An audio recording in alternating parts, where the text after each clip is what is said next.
श्लोक घेऊया. वसुर वसुमना सत्य समात्मा संमित समा. सचा अनुप्रास घेतलेला आहे. आता हा पहिला शब्द आहे वसू. वसूचा शब्दशः अर्थ घेतला तर धन असा होतो. जिथं ज्याचं धन तिथं त्याचं मन, अशी एक मराठीमध्ये म्हण आहे. म्हणजे आपलं लक्ष, आपलं चित्त सगळं त्या धनामध्ये, संसारामध्ये अडकलेलं आहे. मग इथे हा जो वसू आहे ते जीवाचं सर्वस्व असणारा जो आहे तो परमात्मा आहे, धन नव्हे. आणि अशा अर्थाने ज्याला जे सर्वस्व वाटतं आहे ते सर्वस्व म्हणजे हा वसू आहे, हा विश्वातला परमेश्वर आहे, हे या ठिकाणी आपल्याला पटवून द्यायचं आहे. आणि म्हणून सगळी भूतं ज्याच्या ठिकाणी राहतात किंवा जो सर्व प्राणीमात्रांच्यामध्ये अंशरूपाने आहे, अशा अर्थाने इथे संपत्ती स्वरूप असणाऱ्या वसूला आवाहन केलेलं आहे, नमस्कार केलेला आहे. दुसरा अर्थ आपण घेऊ शकतो अष्टावसूंसारखे. 8 वसू मानलेले आहेत आपण, आणि अग्नी हा त्यातला प्रमुख वसू आहे. त्या अर्थाने सुद्धा या वसूला नमन केलेलं आहे. पुढे घेतलं आहे वसुमनाः. आता ह्या जी वसू का ऐश्वर, संपत्ती, धन हे जे आहे हे ज्याचं मन आहे, मनामध्येच ते वसू किंवा रूप त्याचं जे आहे विश्वात्मक रूप ते साठवलेलं आहे. आणि म्हणून ज्याचं मन पवित्र आहे, श्रेष्ठ आहे, धनासारखं महत्त्वाचं आहे, अशा अर्थाने वसूर मन म्हणजे मनामध्ये ज्याच्या वसूचा निवास आहे किंवा ज्याचा वसू हा प्राण आहे, अशा अर्थाने इथे वसुमन हा शब्द श्रेष्ठ मन, पवित्र मन अशा अर्थाने घेतलेला आहे. म्हणजेच काय, आता पवित्र मन म्हणजे काय, तर ज्याच्यामध्ये कामक्रोधादी विकार नसतात. षड्रिपू आपण ज्याला म्हणतो, काम, क्रोध, लोभ, मद, मोह आणि मत्सर, हे षड्रिपू ज्याच्यामध्ये नाहीत असा हा परमात्मा आहे. हे परमात्म्याचे सद्गुण कशासाठी बघायचे, वाचायचे, म्हणायचे, तर त्याच्यातला एखादा तरी गुण आपल्यामध्ये आला पाहिजे. आपण जेव्हा दुसऱ्याचं गुणवर्णन करतो त्यावेळेला ते स्वच्छ मनाने करायचं आणि त्याच्यातले गुण आपण घ्यायचे असतात. आणि अशा अर्थाने इथे वसुमनाः हे विशेषण वापरलेलं आहे. पुढचं विशेषण घेतलं आहे सत्य. सत्य स्वरूप हे तर आपल्याला सगळ्यांना माहितीच आहे. जे असत नाही ते सत, ज्याच्यामध्ये कुठल्याही प्रकारचे दोष नाहीत ते सत. आणि हा परमात्मा हा सत्स्वरूपच असतो. आणि म्हणून या सत्स्वरूपाला ज्याच्यामध्ये मिथ्यत्वाचा अभाव आहे, एखादी गोष्ट सांगताना त्याचा दुसरा भाग जो आहे, म्हणजे आता खरं बोला हे सांगायचं असेल आणि त्याला समोरच्याला कळलं नाही म्हणजे काय, तर आपण सांगतो खोटं बोलू नका. म्हणजे काय, तर खरं बोला. जे खरं बोला म्हणताना खोटं बोलू नका हा नकारसुद्धा सांगावा लागतो. तसं इथे म्हणलं हा सत्य आहे म्हणजे हा असत्य नाही आहे. याच्यामध्ये कुठलाही मिथ्याभाव नाही आहे, याच्यामध्ये कुठलीही लबाडी अशी कुठली गोष्ट नाही आहे. आणि म्हणून ज्याचा प्राण सत आहे, सत शब्द त्याच्यातला मुख्य आहे, आणि या सतला जो अनुसरतो तो सत्य परमात्मा. पुढचा शब्द घेतलेला आहे समात्मा. ज्याचा आत्मा सम आहे, सम आत्मा यस्य सहा. सम म्हणजे काय, समभावाने बघणारा. म्हणजेच काय, तर आपपर भाव न ठेवणारा. हा जवळचा तो लांबचा, हा माझा तो परका असा भाव त्याच्याजवळ नाही आहे. त्याला सगळे सारखे आहेत. मग तो सज्जन असो, दुर्जन असो, लहान असो, मोठा असो, पशु असो, पक्षी असो, मनुष्य असो, सगळ्यांच्या बाबतीमध्ये त्याच्या हृदयामध्ये, त्याच्या मनामध्ये समभाव आहे. आणि म्हणून त्याला समात्मा असा शब्द वापरलेला आहे. जो रागद्वेषादी विरहित तर आहेच आहे, त्यामुळे त्याला कोणाचा राग हा येतच नाही. सगळ्यांकडे तो कृपाळूपणानेच पाहत असतो, अशा अर्थाने म्हटलेलं आहे. पुढचं विशेषण घेतलं आहे संमितः. संमित, मित म्हणजे मोजणं. आता हा आत्मा वेगवेगळ्या शरीरांमध्ये वेगवेगळ्या आकाराने आहे. गजाचा म्हणजे हत्तीचा आकार घेतला तर तो हत्तीच्या आकार एवढा मोठा आहे. त्याच्या उलट एखाद्या डासाचा, माशीचा असा आकार घेतला तर तो तितका छोटा आहे. म्हणजे बृहत्पासून सूक्ष्मापर्यंत सगळीकडे तो संमित झालेला आहे, व्यापलेला आहे, मर्यादित झालेला आहे. ज्याच्या त्याच्या योनीनुसार तो मर्यादित आहे. मनुष्यांमध्ये सुद्धा कुठे सारखेपणा आहे, कुणी उंच, कुणी लहान, कुणी लठ्ठ, कुणी बारीक. तेव्हा हा जो संमित आहे हा त्याच्या स्वरूपानुसार, आकारानुसार मित झालेला आहे, मर्यादित झालेला आहे. आणि म्हणून तोच व्यापक परमात्मा पण जीवात्म्याच्या रूपाने आल्यावर तो संमित होतो, संकुचित होतो, त्यामध्ये तो अडकून पडतो जीवात्मा. अशा अर्थाने हा संमित म्हणजे आपल्यामध्ये आपल्या जोगा, आपण जसे असो तसं आपल्या जोगा आहेत, आपल्या कुवतीपुरताच आहे. इथे काही जण असंमित असाही पाठ काढतात. संमित आणि असंमित म्हटलं जातं. असंमित म्हटलं तर असा पाठ घेतला तर जो मर्यादित होऊच शकत नाही. परमात्मा अमर्यादच आहे, तो मर्यादित होऊच शकत नाही असाही तिथं पाठ काढला आहे. पण संमित हा त्या ठिकाणी जास्त योग्य वाटतो. काय आहे, विद्वानांना पदच्छेद करताना वेगवेगळ्या जाणीवा होतात आणि त्यानुसार त्याचा पदच्छेद काढता येतो. संस्कृत भाषेचं हेच वैशिष्ट्य आहे की इथे अध्यारूढ ठेवून असंमितसुद्धा घेता येतं आणि अध्यारूढ न घेता संमितसुद्धा घेता येतं. अशी कुठलीच भाषा नाही आहे की असा पदच्छेद हवा तसा फिरवता येतो.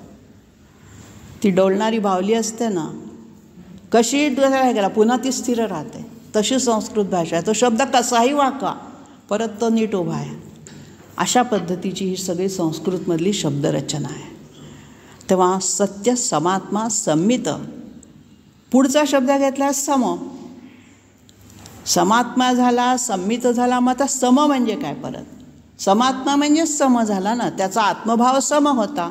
पण इथे समचा अर्थ जो आहे तो त्रिगुणातीत या अर्थाने घेतलेला आहे. सत्व, रज आणि तम ह्या तीनही गुणांना समपातळीवर ठेवणारा, साम्यावस्था ज्याला म्हटलेलं आहे गीतेमध्ये, ह्या तीनही गुणांची साम्यावस्था आहे. अतिप्रकर्षाने कोणताही एक गुण त्याच्यामध्ये जाणवणार नाही. तिन्ही गुण आहेत. प्रसंगी तो तामसी पण होतो राक्षसांचा संहार करताना, प्रसंगी तो सत्ववान पण आहे, रजोगुणी पण आहे. आणि म्हणून विकारवश न होता आपल्या कर्तव्याबाबतीत चोख बजावणारा, मग जे कर्तव्य ज्या परिस्थितीत त्याच्या वाट्याला येईल भगवंताच्या, त्या रूपाने तो अवतार घेतो. कधी पशुचा घेईल, कधी पक्षाचा घेईल, कधी माशाचा घेईल. अशा अर्थाने सगळ्या ठिकाणी तो साम्यावस्थेमध्ये असतो आणि कर्तव्य करण्यामध्ये चोख असतो. अशा अर्थाने त्याला सम म्हटलेलं आहे. सर्व काळी, सर्व देशी, कुठेही त्या ठिकाणी तो विकारांनी युक्त होत नाही. आपल्या आपल्या कर्तव्यामध्ये तो मग्न असतो. पुढचं विशेषण घेतलं आहे अमोघा. मोघ शब्दाचा अर्थ आहे वाया जाणं, व्यर्थ जाणं, फुकट जाणं. मोघाशामध्ये गीतेमध्ये श्लोक आलेला आहे, मोघाशा कर्मपंड. परंतु इथे त्याला अमोघ म्हटलं आहे. मोघाश्यामो मोह कर्माणोमध्ये तिथे मोघ शब्दाला, इथे त्याला विरुद्ध अर्थ केला आहे अमोघ. अमोघ म्हणजे काय की ज्याचा संकल्प, ज्यांनी जे काही करायचं ठरवलं आहे ते कधी वाया जात नाही, ते कधी व्यर्थ जात नाही. तसं घडतंच. सत्य संकल्प येतो. त्याच्या मनात एकदा एक गोष्ट आली की त्याप्रमाणे तो करूनच दाखवतो. त्याचा संकल्प कधीही अमोघ जात नाही. जसे अर्जुनाचे बाण कधी अमोघ गेले नाहीत. रामाच्या बाणांना आपण म्हणतो अमोघ बाण होते रामाचे, तो कधी व्यर्थ गेला नाही बाण.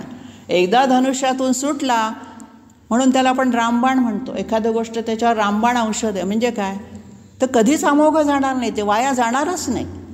तेव्हा असा हा विष्णू आहे की ज्याचा सत्य संकल्प कधीही वाया जात नाही.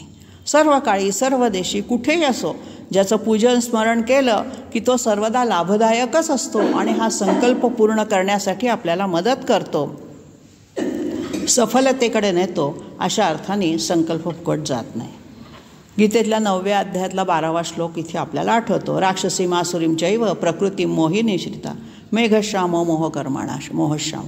तेव्हा या अमोघ शब्दामध्ये भगवंताचं स्मरण कधीही वाया जात नाही हा अर्थ आपण घ्यायचा.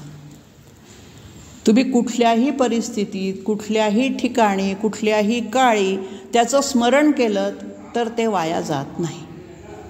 त्याचं स्मरणच अमोघ आहे. त्यांनी केलेला सत्य संकल्प अमोघ असेल यात काही विशेष नाही, पण त्याचं स्मरण आपण केलं असता ते कधीही वाया जात नाही. असा हा अमोघ शब्द आहे. पुढचा शब्द घेतला आहे, विशेषण घेतलं आहे पुंडरीकाक्ष. पुंडरीक शब्दाचा अर्थ आहे कमळ. आपण या अर्थाने पुष्कराक्ष हे विशेषण आधीच्या श्लोकात पाहिलं. सगळ्या ठिकाणी कमळाची उपमा दिलेली आहे. कमळासारखं त्याचे अक्ष म्हणजे डोळे आहेत. मी सांगितलं की निर्लेपता हा कमळाचा गुण असतो, त्याच्यावरती पाणी टिकून राहत नाही. आणि म्हणून इथे पुष्कराक्ष म्हणताना किंवा पुंडरीकाक्ष म्हणताना त्या ठिकाणी कमलाप्रमाणे ज्याचे नेत्र आहेत. आता नेत्रावरती आपण जे जे काही बघू त्या चित्राचं प्रतिबिंब शिल्लक राहतं का हो? आपण अनेक वस्तू दिवसभरात बघतो, अनेक रंग बघतो, अनेक रूपं बघतो, अनेक चित्र बघतो, परंतु ते तिथं शिल्लक राहत नाही, त्या क्षणी तेच जातं. असा हा विष्णू आहे. वैविध्य रूपामध्ये नटला आहे, पण त्याच्यावरती कशाचा ठसा उमटलेला नाही आहे. अशा अर्थाने पुंडरीकाक्ष आहे, कमलदयनाप्रमाणे. आणखी दुसरा अर्थ काढला आहे हृदयरूपी कमळामध्ये राहणारा तो. हृदयरूपी जे आपलं कमळ आहे पुंडरीक, त्यामध्ये कमळामध्ये जो उपलब्ध होतो किंवा जो राहतो नेत्रस्वरूप आहे, अशा अर्थाने तिथे पुंडरीकाक्ष घेतलेला आहे. ह्या पुंडरिकावरून आठवलं, पुंडलिकाची जी कथा आहे वारकरी संप्रदायामधली, त्याचं मूळ नाव पुंडरीकच आहे. त्या पुंडरिकाचं पुंडलिक झालेलं आहे. तो कमळासारखाच होता. आणि ह्या पुंडरिकाने ज्या वेळेला आईवडिलांची सेवा केली त्यावेळेला विठ्ठल आला, अशी ती त्या ठिकाणी कथा आहे. त्या कुक्कुट ऋषींच्या आश्रमामध्ये आधी पुंडरीक अतिशय बायकोच्या अधीन होता आणि नंतर तो या मार्गाला वळला अध्यात्माकडे की मातापित्यांची सेवा करण्याकडे. तर त्यावेळेला तो कुक्कुट ऋषींच्या आश्रमात गेला.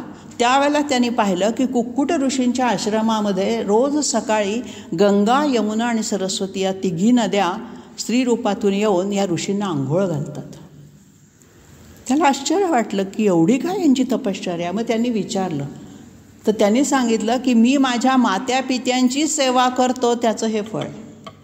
आणि मग त्याचे डोळे उघडले पुंडलिकाचे आणि मग त्यांनी मात्यापित्यांची सेवा केली, अशी त्या ठिकाणी कथा आहे. आणि म्हणून पुंडलिकासारखा विठ्ठलाचा भक्त किंवा मातापित्यांची सेवा करणाऱ्याला आपण पुंडलिक भक्त, पुंडलिकच उपमा देतो. त्याचं मूळ नाव पुंडरीक आहे. पुढचं विशेषण घेतलं आहे वृषकर्मा. काल आपण वृषचा अर्थ पाहिला धर्म. बैलासारखा जो मजबूत असतो तो धर्म. धर्म म्हणजे धारयती इति धर्मा, जो आचरणाचे नीतिनियम सांगतो तो धर्म. मग इथे हा जो आहे हा वृषकर्मा म्हटलेला आहे. हा वृषकर्मा म्हणजे काय, ज्याची सगळी कर्म सत्यस्वरूप आहेत, धर्माला धरून आहेत. आता भगवंताची कर्म धर्माला धरून असणारच, तो अधर्माचं पालन करणारच नाही. धर्मसंस्थापनार्थायच तो येतो. मग या ठिकाणी असा अर्थ काढायचा की हा वृषकर्मा म्हणजे धर्मसंस्थापनेचं कार्य करणारा, धर्माप्रमाणे सगळ्यांना वागायला भाग पाडणारा, जे धर्माच्या विरुद्ध वागतील त्यांचा विनाश करणारा. आणि म्हणून वृषकर्मा म्हणजे ज्याची कर्म धर्मस्वरूप आहेत म्हणण्यापेक्षा धर्माच्या रक्षणासाठी जो कार्य करतो, अशा अर्थाने हा वृषकर्मा शब्द घेतलेला आहे. आता हा धर्मामध्ये सगळे गुण हे असतात. दया आहे, प्रेम आहे, अहिंसा आहे, सगळे प्रकारचे धर्म आहेत आपल्या ह्याच्यात. तेव्हा इथे दया धर्म, वात्सल्य धर्म हा सगळा त्याच्याकडे अपेक्षित आहे. आता जसा वृषभ म्हणजे बैल आपल्याला उपयोगी पडतो शेतीसाठी, तसा धर्म आपल्या जीवनामध्ये आपल्याला उपयोगी असतो. आपण जर धर्मानुसार आपलं आचरण ठेवलं तर आपल्याला आपलं जीवन सुफल करण्यात किंवा सार्थकी लावण्यात मदत होते. आणि म्हणून परोपकार करणं, परोपकारासाठी परमात्म्याची साथ लागते, परमात्म्याने बुद्धी द्यावी लागते तशी. अशा अर्थाने सुद्धा इथे वृषकर्मा म्हटलं आहे. पुढचं विशेषण त्यालाच अनुसरून आहे वृषाकृती. आकृती म्हणजे आकार, शरीर. आता ह्याचं आकृतीच वृष आहे म्हणजे काय, धर्म आहे. ज्याची धर्मासाठीच आकृती आहे म्हणजे काय, अवतार आहे. शरीर ज्यांनी धारण केलं ते कशासाठी केलं, धर्मसंस्थापनेसाठी केलं.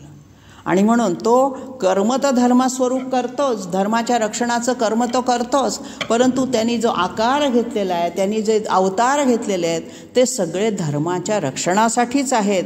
आणि म्हणून आकृतीही यस्य वृषः, ज्याची आकृतीच वृषाकृती आहे म्हणजे काय, पुन्हा अव्यक्त परमात्म्याचं जे व्यक्त सगुण रूप ते वृषाकृती. कारण व्यक्तमूर्ती जे आपण ज्याला म्हणतो, आपल्याला डोळ्यांना दिसणारी जी काही व्यक्तमूर्ती आहे, राम आहे, कृष्ण आहे, परशुराम आहेत, ह्या सगळ्या व्यक्तमूर्तींचा जो अवतार आहे हा वृषाकृती आहे, सामर्थ्यशाली आहे. वृष म्हणजे बैल हा सामर्थ्याचं प्रतीक आहे. प्रत्येक अवतार हा सामर्थ्यशाली आहे आणि म्हणून अशा अर्थाने त्याला वृषाकृतीसुद्धा म्हटलेलं आहे.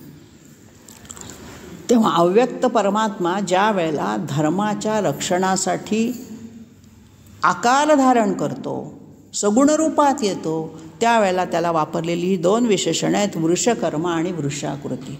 आता ही विष्णू सहस्रनामातली जी सगळी विशेषणं आहेत त्या प्रत्येक विशेषणाचं अर्थ जाणून त्या त्या रूपात त्याला नमन करायचं. पठण करताना प्रत्येक रूपातला अर्थ का भावित करून घ्यायचा की त्या त्या रूपात तो विष्णू आहे आणि त्याला नमन आहे माझं, हे तिथे गृहीत धरलेलं असतं. आणि म्हणून वेगवेगळ्या अंगांनी, वेगवेगळ्या शब्दांमधून, वेगवेगळ्या छटांनी तो अर्थ सांगितलेला आहे किंवा तिथे ते शब्द गुंफलेले आहेत. भीष्माचार्यांनी जो क्रम घेतलेला आहे त्या क्रमामध्ये सुद्धा अतिशय मोठा गर्भित अर्थ लपलेला आहे. त्यामध्ये एक शब्द किंवा एक अक्षरसुद्धा इकडच्या तिकडे करता येत नाही किंवा करू नये. आणि म्हणून शुद्ध म्हणण्याला जे काही महत्त्व दिलं जातं त्या उच्चारशास्त्रानुसार या विष्णू सहस्रनामाच्या उच्चारामुळे आपल्या हृदयाचा जो आलेख आहे तो सुद्धा अतिशय उच्च, आपल्या भोवती एक प्रकारचं कवच तयार करतो. तो एकेका नामाने एकेका पुढे पुढे पातळीवर जात जात आपल्या संपूर्ण शरीराभोवती हे विष्णूचं कवच तयार होतं आणि ते आपलं रक्षण करतं. सगळ्या स्तोत्रांमध्ये विष्णू सहस्रनाम ह्याला अतिशय महत्त्व दिलं गेलेलं आहे उपासनेच्या काळात.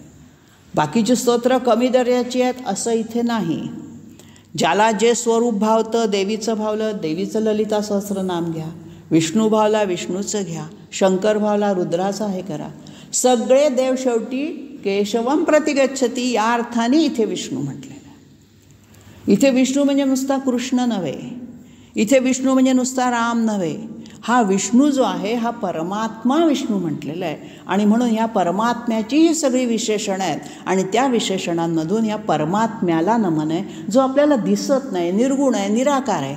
मग त्याला कसं आकळायचं, त्याला कशी त्याची आराधना करणार, म्हणून त्याची वेगवेगळी विशेषनामं दिलीत आणि त्या विशेषनामामधून आपण त्याला नमन करतो आहे. तेव्हा अशा 12व्या श्लोकातले आपण सगळा अर्थ पाहिले. आता 13व्या श्लोकाकडे वळूया. रुद्रो बहुशिरा बभ्रू. पहिला शब्द घेतला आहे रुद्र. आत्ताच मी जे म्हटलं की शिव, शंकर त्याचा उल्लेख, हा संपूर्ण श्लोकातली विशेषणं शंकराला अर्पित केलेली आहेत. हा शंकरासारखा आहे कारण शंकराचंच रूप आहे. हरिहर ज्याला आपण एकत्र केलेलं म्हणतो तसा हा आहे. मग हा रुद्र कसा आहे, शिवाचं रुद्रवाचक जे काही काम आहे किंवा रुद्र स्वरूप जे आहे ते या ठिकाणी सांगायचा प्रयत्न केलेला आहे. आपल्याला रुद्र म्हटलं की रुद्राध्याय आठवतो, जो रुद्राध्याय या संपूर्ण शिवाच्या पूजेमध्ये किंवा अभिषेकामध्ये वापरला जातो. पण हे जे उग्र रूप आहे ही एक सुद्धा शिवाची कामदेवाला भस्म करण्यासाठी त्यांनी जे रुद्र रूप घेतलं, रौद्र रूप घेतलं, त्याला आपण रुद्र म्हणतो. आणि म्हणून अशा वेळेला ह्या श्लोकामध्ये रुद्र याचा अर्थ शिवाचं उग्र रूप, आणि शिव हाच विष्णू आणि विष्णू हाच शिव आहे. हा जो रुद्राध्याय आहे कृष्ण यजुर्वेदामध्ये 7वा अध्याय आलेला आहे तो रुद्राध्याय. आपल्याला माहीत आहे श्रावण महिन्यामध्ये आपण रुद्र, लघुरुद्र, अतिरुद्र, महारुद्र करतो. त्याच्यामध्ये चमक आणि नमक असे 2 भाग आहेत. नमकामध्ये सगळ्या रुद्राचा जो पराक्रम वर्णन केलेला आहे, या सृष्टीचक्राच्या व्यापक स्वरूपाला त्याच्यात नमन केलेलं आहे. आणि चमकामध्ये चमे चमे म्हणजे हे मला हवं आहे, ते मला दे, ते मला दे, अशा प्रार्थना आहेत, याचना आहेत. मागणी नाही. मागणी आणि प्रार्थना, याचना यात फरक आहे. भीक मागितली जाते, याचना केली जाते, प्रार्थना केली जाते. आणि या अर्थाने रुद्रामध्ये आपल्याला लोक असं म्हणतात ना, तुमचा रुद्र काय सांगतो, चमे चमे मला हे दे, मला ते दे, ते दे. हावरटासारखं मागितलेलं नाही आहे. संपूर्ण शरणागत होऊन प्रार्थना आहे ती. आणि ज्या वेळेला असं घालीनं लोटांगण पूर्ण शरणागत असतो त्यावेळेला भगवंताला, त्या माणसाला किंवा त्या भक्ताला सगळं द्यावं लागतं. आणि म्हणून ह्या रुद्राध्यायाचा इथे उल्लेख आलेला आहे, रुद्रो. आणि म्हणून असे असा अर्थ काढला तर आपल्या शरीरात पण 11 रुद्र आहेत. रुद्र 11 मानलेले आहेत. मग आपल्या शरीरात कोणचे 11 रुद्र आहेत? तर पंच ज्ञानेंद्रिय, पंच प्राण आणि मन. कान, डोळे, नाक हे जे आपली पंच ज्ञानेंद्रिय ज्याच्याने आपल्याला ज्ञान होतं. पंच प्राण आहेत, प्राण, अपान, व्यान, उदान आणि समान आणि मन.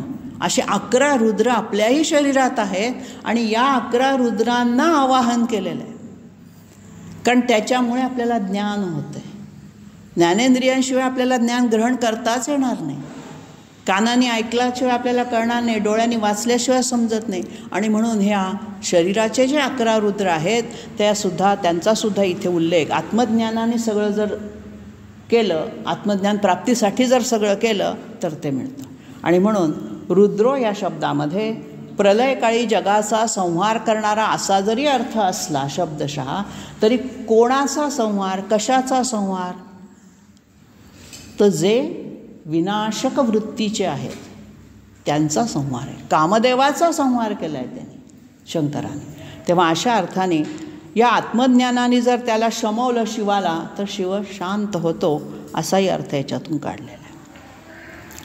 त्या 11 रुद्रांची नावं आहेत, कपाली, विरूपाक्ष, विलोहित, शंभू, भव अशी बरीच नावं आहेत. ते गण आहेत त्याचे, शिवाचे शिवगण आपण त्याला म्हणतो. भैरव वेगळे आणि हे 11 रुद्र वेगळे. बहुशिरा. आता बहुशिरा याचा अर्थ ज्याला पुष्कळ शिरे म्हणजे मस्तक आहे, डोकी आहेत. आपण सहस्त्र शीर्षामध्ये पुरुष सूक्तात वाचतो, तोच पुन्हा उल्लेख आलेला आहे. आणि म्हणून ज्याला पुष्कळ मस्तक आहेत याचा अर्थ मस्तकात काय असतो? मेंदू असतो. म्हणजे काय? ज्ञान असतं मेंदूमध्ये सगळं. अशा अर्थाने तो हजारो पट ज्ञानी आहे. अशा अर्थाने त्याला बहुशिरा म्हटलेलं आहे. आणखीनही त्रिशरा या अर्थाने पण बहुशिराचा अर्थ निघतो. त्रिशरा म्हणजे स्वर्ग, अंतरिक्ष आणि पृथ्वी याच्यामध्ये असणारे, स्वर्गात असणारा सूर्य, अंतरिक्षात असणारी विद्युत आणि पृथ्वीवर असणारा अग्नी, यांना त्रिशरा असं सुद्धा म्हटलेलं आहे. आणि त्या अर्थाने इथे त्याला बहुशिरा, ज्याच्यामध्ये हे 3 शिरं समाविष्ट आहेत असा हा शब्द. पण बहुशिराचा अर्थ ज्याला पुष्कळ मस्तक, ज्ञान, ज्याला संबंध आत्मज्ञानाचा जो साठा आहे, अमर्याद असा साठा आहे, अशा अर्थाने तो जास्त योग्य वाटतो. पुढचं विशेषण घेतलं आहे बभ्रुः. बभ्रूचा अर्थ आहे भरणपोषण करणारा. हा बभ्रू काय करतो? तर ज्यांना त्यांनी भगवंतानी निर्माण केलं आहे परमात्म्याने, त्या सगळ्यांचं तो भरणपोषण करतो आहे. त्याची जबाबदारी त्याची आहे. ज्यांनी चोच दिली तो अन्न देतोच, पण त्याची जबाबदारी आहे. पण ती कशी आहे? त्यांनी स्वतःहून पत्करलेली आहे, त्याच्यावर लादलेली नाही आहे कोणी. एखादं कर्तव्य चोखपणे बजावताना ते जर स्वतःच्या मनापासून केलं तर ते चांगलं होतं. आपली इच्छा नसताना कोणीतरी आपल्याला बळजबरी केली आणि ते करावं लागलं तर मग त्याच्यामध्ये काही अर्थ राहत नाही.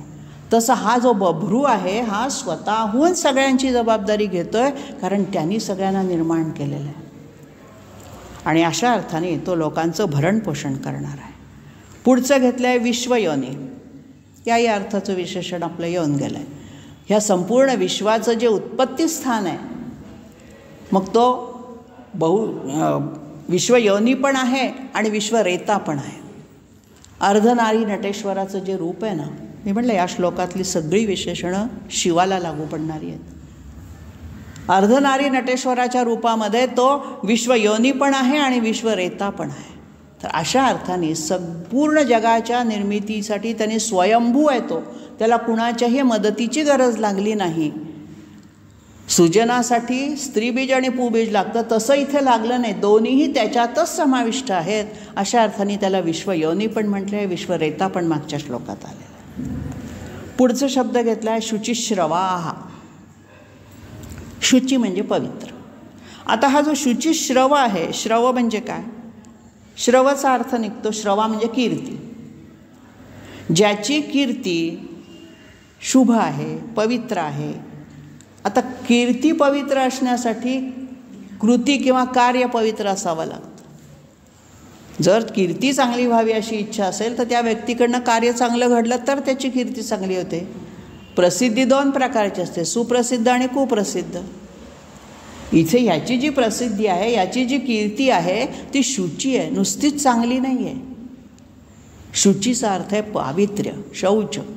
आणि म्हणून ज्याची कीर्ती किंवा ज्याची नावंसुद्धा अत्यंत पवित्र आहेत, विष्णू सहस्रनामातल्या नावांनासुद्धा शुचिश्रवा म्हणतात, कारण ते सगळे नावांमध्ये पावित्र्य लपलेलं आहे. अशा अर्थाने त्याला शुचिश्रवः असंही म्हटलेलं. पुढचं विशेषण घेतलं आहे अमृतः.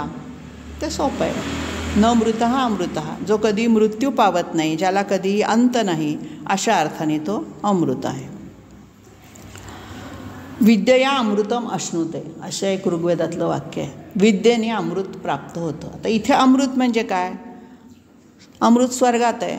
आपल्याला जर स्वर्गप्राप्ती करायची असेल तर आत्मज्ञान करून घ्यावं लागतं. सुखदुःखाचा उपद्रव जिथे नाही तो स्वर्ग. स्वर्ग म्हणजे काय असं जर विचारलं तर जिथे सुखादुःखाचा अवलेशही नसतो. आणि म्हणून या सुखादुःखाची जी साम्यावस्था ती अमृत. सुखदुःखे समे कृत्वा गीतेमध्ये म्हटलं आहे, लाभालाभो सगळं समान मानायचं. सुख झालं तरी हुरळून जायचं नाही, दुःख झालं तरी घ्यायचं नाही. अशा अर्थाने अमृतावस्था, ज्याला कुठल्याही प्रकारचं वेदना नाही आहेत, आनंद आणि वेदनातलं कुठेही तो साम्यावस्थेतच राहतो. विवेकानंदांनी आपल्या भाषणामध्ये तरुणांना अमृताचे पुत्र म्हटले. भारतात जे जन्माला आले ते अमृताचे पुत्र. का? तर हे अमृताचा वसा या भारतीयांना, हिंदुस्थानातल्या हिंदूंना आहे. आणि म्हणून अमृत याचा अर्थ जे कधीही नाश पावू शकत नाही, जे आपल्यालाही नाश करू शकत नाही, असं जे काय आहे त्याला अमृत अशी संकल्पना आहे. अमृत म्हणजे नेमकं काय आहे? क्षीरसागरातून निघालं मग ते पांढरं होतं का, ते कशा रंगाचं होतं, याच्याशी नाही. अमृत ही एक संकल्पना आहे. कल्पवृक्ष, अमृत, कल्पद्रुम ज्याला आपण म्हणतो, कामधेनू, ह्या संकल्पना आहेत. जाणून घ्यायच्या आहेत त्या नुसत्या, की अशा अशा प्रकारच्या ह्या कल्पना आहे की ज्याच्यामधून अमृत प्राशन केला असता देव अमर झाले, त्यांची कीर्ती अमर झाली. अशा अर्थाने इथे अमृत हा स्वतःच अमृतमय आहे विष्णू.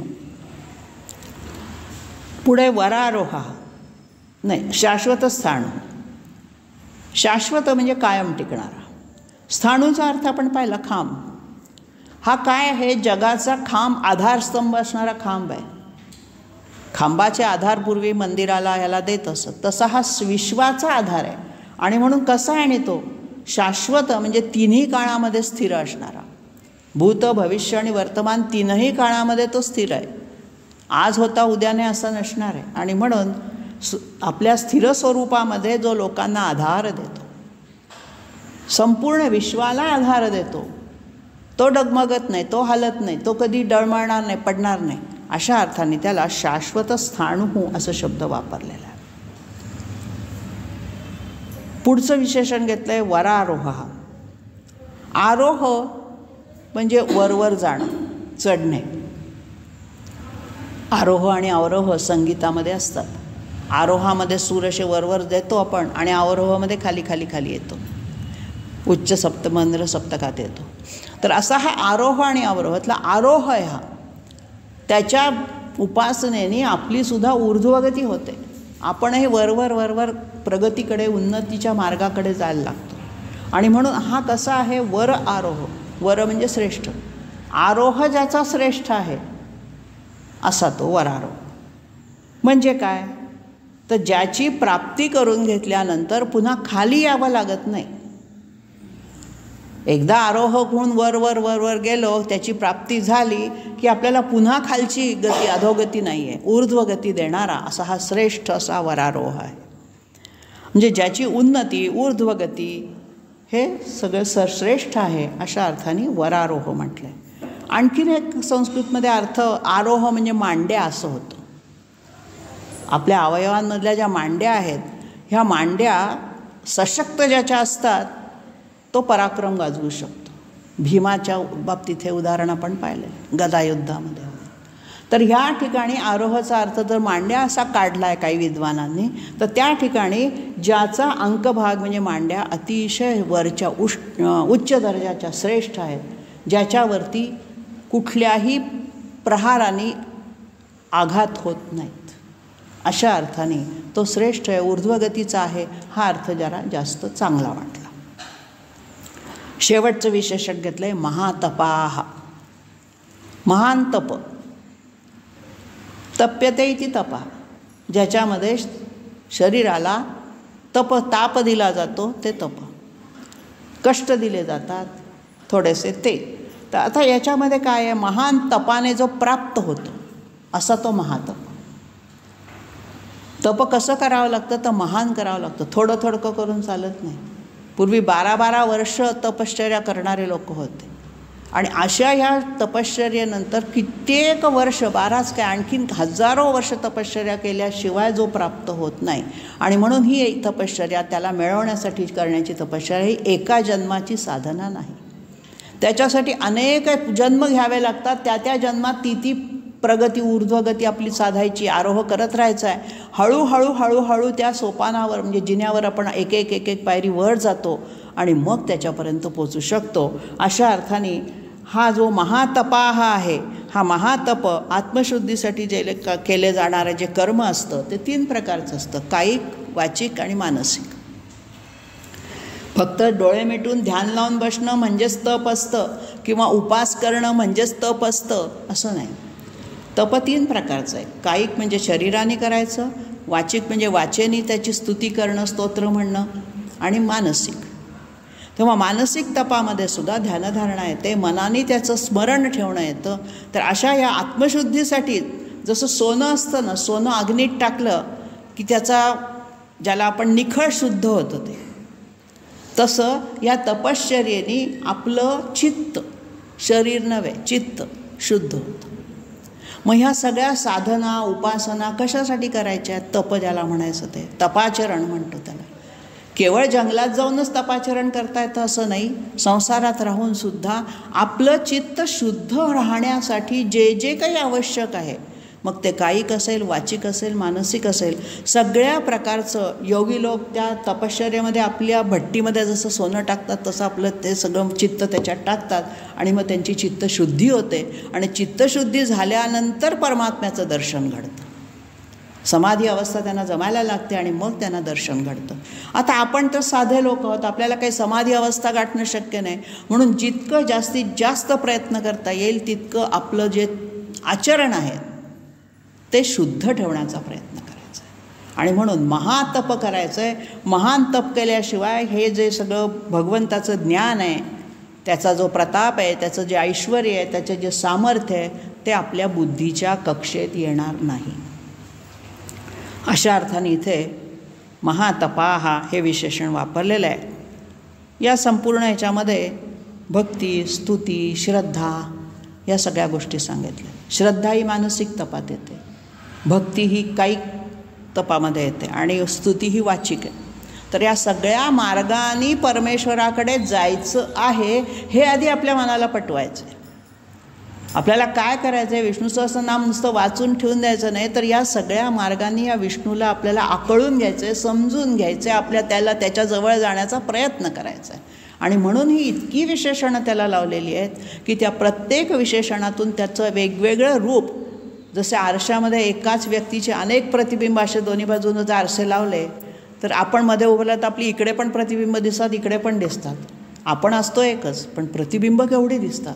तसा विष्णू आहे एकच, परमात्मा आहे एकच, पण तो विश्वरूपात नटलेला आहे. आणि त्या वेगवेगळ्या अँगलनी त्या वेगवेगळ्या बाजूनी जर आपण बघत गेलो तर त्याचं वेगवेगळं रूप आपल्याला बघायला मिळतं. कधी तो रुद्र होतो, कधी तो शांत स्वरूपाचा होतो. तेव्हा या सगळ्या रूपांमधून, सगळ्या विशेषणांमधून या विष्णूची वेगवेगळी विविध गुणांची स्तुती केलेली आहे. पुढचा विषय घेऊया सर्वगः. सर्वं गच्छति इति सर्वगः. सगळीकडे संचार करू शकतो, सगळीकडे जाऊ शकतो.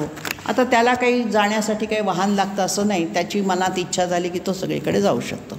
आणि म्हणून गीतेमध्ये म्हटलेलं आहे, यथाकाश स्थितो नित्यं वायू सर्वत्र गो महान तथा सर्वाणि भूतानि मस्थानी उपधारय. तर हा राजविद्या राजगोह्य योग सांगताना भगवंतांनी हेच सांगितलं की वायू जसा सगळीकडे संचार करतो तसा हा भगवंत सगळीकडे संचार करणार आहे. अशा अर्थाने तो सर्वग आहे. सर्वविद भानू, इथे भानू म्हणजे सूर्य, प्रकाश देणारा असा अर्थ घेतला. आता हा सूर्य कसा आहे? सर्वविद आहे. सूर्याच्या 12 नावामध्ये आपण भानवे नमः म्हणतोच. तर हा जो भानू आहे हा प्रकाश देतो, पण हा काय आहे? बाह्य प्रकाश झाला नुसता. सूर्याचा प्रकाश हा बाह्य सगळ्या वस्तू दिसण्यासाठी झाला. अंतर्मनाला कशाने प्रकाश मिळणार आहे? तर ह्या सर्वविद भानूने मिळणार आहे. सर्वविद याचा अर्थ सगळं काही जाणणारा, विद म्हणजे जाणणारा. आता हा जो बाह्य अभ्यंतर प्रकाशमान करणारा जो काही विष्णू आहे हा काय करतो? सगळं जाणणारा आहे, आपल्यालाही जाणवून देणार आहे. ज्ञान स्वतःजवळ आहेच, ते आपल्याला ज्ञान करवून देणार आहे. आणि म्हणून सूर्यासारखा जो प्रकाशमान असूनही सर्वविद सगळं काही जाणणारा आहे. आता सगळं काही जाणायचं म्हणजे काय? सूर्याला अगोचर काहीच नाही. सूर्य सगळं, चंद्र आणि सूर्य हे दोन्ही असेच ठेवलेले आहेत की दिवसात सूर्याने आणि रात्री चंद्राने पहारा द्यायचा, जे जे काय घडते ते सगळं त्यांना गोचर होतं. मग इथे सर्वविद शब्दामध्ये सर्व जाणणारा किंवा सगळे मिळवणारा अशा अर्थाने म्हटलेलं आहे की प्रकाशमान परमात्म्याचं तेज, जे त्याचं ज्ञान आहे, विद म्हणजे ज्ञान, विद धातूचा अर्थ आहे जाणणे, ज्ञान, ते आमच्या बुद्धीमध्ये आलं पाहिजे. गायत्री मंत्रामध्ये हाच अर्थ आहे. गायत्री मंत्र आपल्याला सांगतो की प्रकाशमान परमात्म्याचं तेज आमच्या बुद्धीला सन्मार्गावर नेवो. मग सन्मार्गावर जाण्यासाठी आपल्याला सगळं जाणलं पाहिजे. सगळं म्हणजे काय? भगवंताचं स्वरूप. सर्वविद म्हणजे काय? सगळं जाण्याचं. सगळं म्हणजे काय? तर भगवंताचं हे जे विश्वव्यापी स्वरूप आहे ते सगुण निर्गुणात्मक सगळ्या प्रकारचं स्वरूप जाणून घेतलं पाहिजे. आणि त्याच्यासाठी उपनिषद आहेत, त्याच्यासाठी वैदिक वाङ्मय आहेत, वेदांग आहेत. आणि म्हणून अंतर्बाह्य परमेश्वर जो म्हणतो आपण, आपल्या आत असणारा आणि बाहेरही असणारा, प्रत्येकाच्या हृदयात असणारा पण न दिसणारा, अशा याचं सर्व ज्ञान ज्याला झालेलं आहे तो हा विष्णू आहे. आणि ते आपण त्याच्याकडनं घेण्यासाठी त्याची उपासना करायची. पुढचं विशेषण घेतलेलं आहे विश्वक सेना, ज्याची सेना विश्वक म्हणजे ज्याला आपण सर्वतोपरी आहे, सर्व सत्ताधीश आहे, त्याला पाहिलं की सगळ्यांची सेना पळून जाते शत्रूची सैन्य, एवढा तो पराक्रमी आहे. मग सर्वतोदिश हा विश्वक शब्दाचा जो अर्थ आहे तो सगळ्या दिशेला त्याचं सैन्य त्यांनी ठेवलेलं आहे. आता सगळ्या दिशांना सगळीकडे व्यापक असं सैन्य ठेवणारा हा विष्णू, हे सैन्य कोणचं? तर जीवात्मा. प्रत्येक योनीमधला जो जीवात्मा आहे हे जणू काही त्याचं सैन्य आहे. आणि त्या रूपाने तो सगळीकडे लक्ष ठेवतो आहे, सगळ्यांवरती त्या ठिकाणी त्याचं नियंत्रण आहे. आणि म्हणून विश्वक सेना याचा अर्थ एक एक सैनिक प्रत्येक जीवात्म्याच्या रूपाने त्यांनी त्या ठिकाणी ठेवलेलं आहे. किंवा ज्याला पाहताच शत्रूचं सैन्य पळून जातं तो विश्वक सेना. पुढचं विशेषण घेतलं आहे जनार्दन. नेहमी वापरतो आपण हे जनार्दन. जो जनांचं अर्दन करतो तो जनार्दन. जन म्हणजे लोक, अर्दन करणं याचा अर्थ नाश करणं. आता हे अर्दन करणं किंवा पीडा देणं, नाश करणं, मग कोणाचं अर्दन करतो विष्णू? तर जे दुष्ट लोक आहेत त्यांच्या दुष्ट बुद्धीचं अर्दन करतो. आपण दिव्याला प्रार्थना करताना म्हणतो शत्रुबुद्धी विनाशाय. शत्रुविनाशाय नाही म्हणत. शत्रुबुद्धी जी माझ्यामध्ये आहे ती प्रत्येकात आहे. जशी आपल्याला सद्बुद्धी आहे तशी काही वेळेला आपली बुद्धी शत्रुबुद्धीसुद्धा होते, वाईट विचार पण मनात येतात, ते नष्ट व्हावेत. अशा अर्थाने या जनांचं अर्दन करणारा, त्यांच्या ज्या काही प्रत्येक गोष्टीमध्ये परमेश्वर जीवांना त्यांच्या कर्माची फळं देत असतो. आणि ही फळं देताना काय करतो तो? पापकर्म ज्यांनी केली आहेत त्यांना दुर्गती देतो, सत्कर्म ज्यांनी केली आहेत त्यांना सद्गती देतो. मग पापकर्म केल्यानंतर सद्गती मिळेल का नाही? तर प्रायश्चित्त हा त्याच्यावरचा एक उपाय धर्माने सांगितलेला आहे. तुम्ही जर त्याचं प्रायश्चित्त घेतलं तर तुम्हाला दुर्गतीकडून सद्गतीकडे जाण्यासाठी मार्ग. मग हे जो बघतो काम तो हा जनार्दन आहे. जनांना पीडा देतो, पण पीडा देताना त्याला मारून टाकत नाही. भगवंत आपली परीक्षा पाहतो. आपल्याला असं वाटतं की भगवंत माझ्यावर किती संकट पाठवतो आहे, मला किती त्रास होतो आहे, तो थोडीशी तुमची सहनशक्तीची सीमा बघतो किती आहे. आणि या अर्थाने तो पीडा देतो की त्या पीडेतून तुम्ही तावून सुलाखून बाहेर पडा. अशा अर्थाने इथे जनानाम अर्दनः यः करोति सहा जनार्दन. लोकांना पीडा देता देता त्यांना सन्मार्गावर आणण्यासाठी काहीतरी पीडा सहन केल्या तर तो संकट आल्याशिवाय, दुःख झाल्याशिवाय देव आठवत नाही. सुखात आनंदात असताना देवाची फारशी आठवण येत नाही की भगवंता बरं झालं देवा मला एवढं सुख मिळालं. दुःख झालं की मात्र आठवतो. अशा अर्थाने जेव्हा पीडा होते, दुःख होतं, तेव्हा तो जनार्दन आपल्याला पीडा देतो आणि मग सुखाचा मार्ग, सद्गतीचा मार्ग दाखवतो. एकेका शब्दावरती इतकं काही सांगण्यासारखं, बोलण्यासारखं आहे याच्यामध्ये. जनार्दन शब्दावर तर खूप व्याख्या आहेत. तेव्हा अशा अर्थाने दुर्जनांना तो सन्मार्गावर आणतो. पुढचं विशेषण घेतलं आहे वेदा. विद धातूपासून वेद शब्द बनला आहे. वेद म्हणजे जाणणे, ज्याच्यामध्ये ज्ञान भरलेलं आहे, जे जाणायचं ते वेद. तर हा जो वेद आहे हा सगळा 4 वेद आपल्याला ऋग्वेद, यजुर्वेद, सामवेद, अथर्ववेद हे तर माहिती आहेत. पण हे वेद जे आहेत हे कसे आहेत? परमात्म्याची निश्वास आहेत. परमात्म्याच्या तोंडातून, श्वासातून बाहेर पडलेले ते वाणीरूप निश्वास आहेत. आणि म्हणून आपण वेदांना एवढं मानतो की आपली संस्कृती वैदिक संस्कृती असं मानतो. वेद कुणी एका ऋषीने लिहिलेले नाहीत. अनेक ऋषींना दर्शनं झालेली आहेत ती, आणि त्यांना त्याच्यातून जे सुचलं आहे, स्फुरलं आहे, ते त्यांनी लिहून काढलेलं आहे. तेव्हा प्रत्येक वेदातल्या प्रत्येक रुचेचा, प्रत्येक सूक्ताचा कर्ता वेगवेगळा आहे. आणि ते एका कालखंडात झालेले नाही आहेत. अनेक वर्ष ती क्रिया चालू होती. आणि असा तो वेदरूप, ज्ञानरूप जो साठा आहे तो म्हणजे हा विष्णू आहे. आता वेद कसे आहेत? तर अक्षरराशी आहेत. ते नाहीसे होत नाहीत कधीच. क्षर नाही त्यांचा कधी, नाश होत नाही. परब्रह्म आहे ते, आणि म्हणून त्यांना वेद म्हटलेलं आहे. पुढे घेतलं आहे वेदविद. वेद म्हणजे आपण ज्ञानाचा साठा पाहिला. मग हा वेदविद म्हणजे जाणणार आहे. आता विद शब्दाचा अर्थ आहे जाणून घेणे, समजून घेणे, त्याचं अभ्यास करणे, अध्ययन करणे.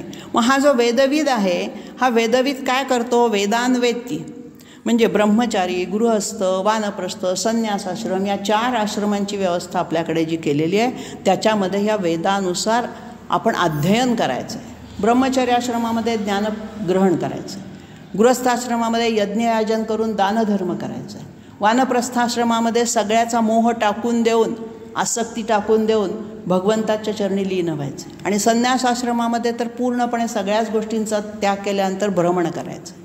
तर ह्या सगळ्यामधून ह्या वेदांनी सांगितलेलं जे ज्ञान आहे, हे ज्याला जाणायचं आहे तो वेदविद आहे. त्याला जाणण्याचा प्रयत्न करा की तुम्हाला ते ज्ञान जाणता येईल. आणि म्हणून ब्रह्मकर्म समाधिस्थ असं तिथे त्याचं वर्णन केलेलं आहे. तेव्हा तुम्ही ब्रह्मचर्यामध्ये, यज्ञधर्मामध्ये, सगळ्यामध्ये या वेदांचा वापर केला जातो. आणि अशा अर्थाने हा वेदविद आहे, वेदांना जाणणारा आहे. सगळ्या वेदांचं यथावत ज्ञान, त्याचं सगळं त्या विष्णूला जाणलं की ते वेद त्याला समजतात, तसे आपल्यालाही समजतील. पुढचा शब्द घेतला आहे अव्यंग. अव्यंग ज्याला व्यंग्य नाही, कुठलाही दोष नाही, त्याच्यात उणिवा नाहीत, असा तो अव्यंग. आता व्यंग म्हणजे काय?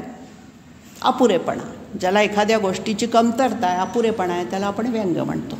आणि म्हणून याच्यात हा परिपूर्णच आहे, स्वयंभू आहे, परिपूर्ण आहे, याच्यामध्ये दोष नाहीतच. निर्दोष आपण शब्द अव्यंगला वापरू शकतो इथे, कारण याच्यात कुठलाच दोष नाही आहे, सगळा गुणांचाच साठा भरलेला आहे.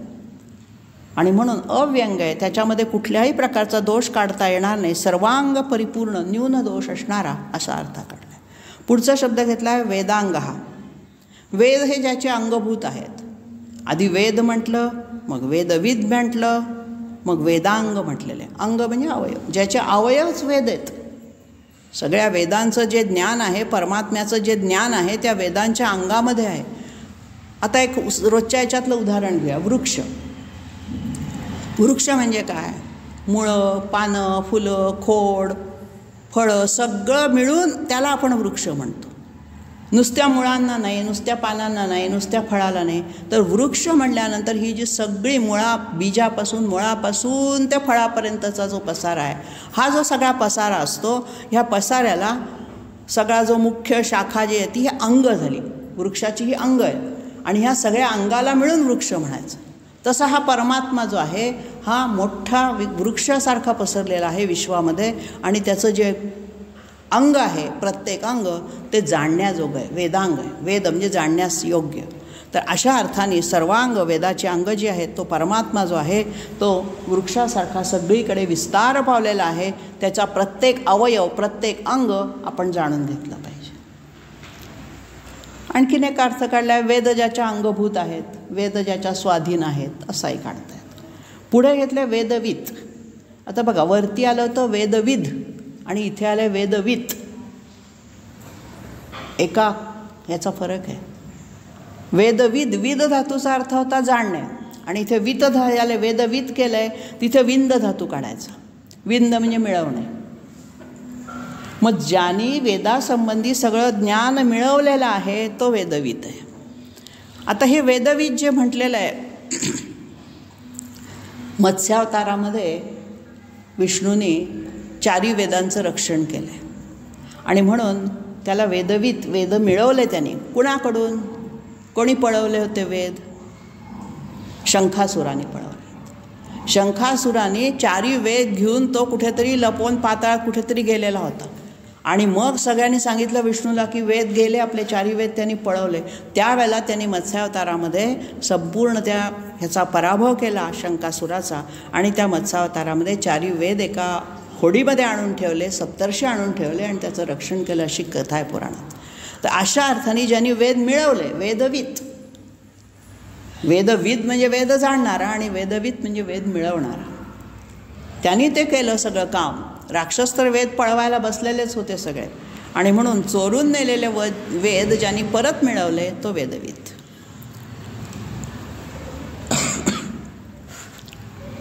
कवीही शेवटचं विशेषण घेतलं आहे, कवी. तर कवी आपण जो काव्य करतो, नवनिर्मिती करतो, त्याला कवी म्हणतो. मग हे जे काही हा परमेश्वर आहे, ह्या परमेश्वराचं काव्य काय असणार? त्यांनी काय निर्माण केलं? नवनिर्मितीला आपण कविता म्हणतो. तर ही जी सृष्टीची निर्मिती आहे ही त्यांनी केलेली आहे आणि या अर्थाने त्यांनी सर्वश्रेष्ठ शब्दरचना वेदांसारखी जी रचलेली आहे ते काव्य आहे. आणि म्हणून याच्या निश्वासावाटे जी प्रकट झालेले काव्य आहे त्याला आपण कवी या अर्थाने विष्णूलाच कवी म्हटलेलं आहे. तोच कवी आहे. जे न देखे रवी वो देखे कवी.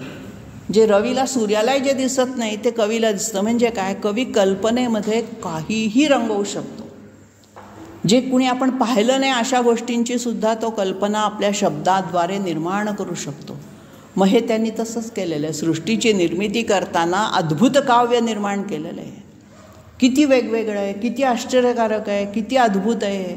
आणि म्हणून अशा अद्भुतजन्य सृष्टीचा करता करविता हा कवीच असला पाहिजे, ज्याने वेदरूपी काव्याची रचना करण्यासाठी ऋषीमुनींना स्फूर्ती दिली. कवीला जर विचारलं की ही कविता तुम्ही कशी, तर ते म्हणतात मला आतून सुचली, स्फुरली. मी नुसतं असं अक्षराला अक्षर जोडत नाही कविता होत, ती खरी कविता नसतेच. ज्या वेळेला अंतस्फूर्तीने सुचतं आणि ते केव्हाही कसंही पटकन लिहून काढलं जातं ते खरं काव्य. तसं हे वेद आहेत, हे अंतस्फूर्तीने त्या ऋषीमुनींना सुचलेले आहेत, दिसलेले आहेत, कळलेले आहेत आणि ते त्यांनी, मग हे त्यांना अंतस्फूर्ती कुणी दिली? तर ह्या महान कवीने, परमात्म्याने, भगवंताने दिलेले. अशा अर्थाने इथे त्याला कवी शब्द वापरलेला. इथे आपण थांबतो.